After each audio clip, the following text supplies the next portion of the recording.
they've got so much on their mind, things they've done in the past, their feelings, and they feel like when they talk to me, I'm non-judgmental. Perfect. And I say, you know what? No problem. And they say, you know, Dr. Williams, I can't share this with my husband because if I did, he may take it the wrong way.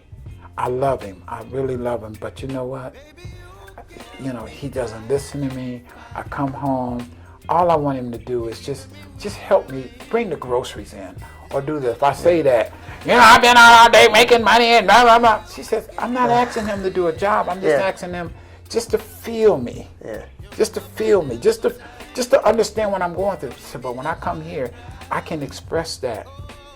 And afterwards, because I hug my patients, they said, after I tell you, you hug me, I can go home and I can deal with him because I've gotten all that garbage off me. You can handle a little bit, your stress level is so high, you're tapped out. You allow them to get them to, now I can manage my stress, versus before it was eating me alive.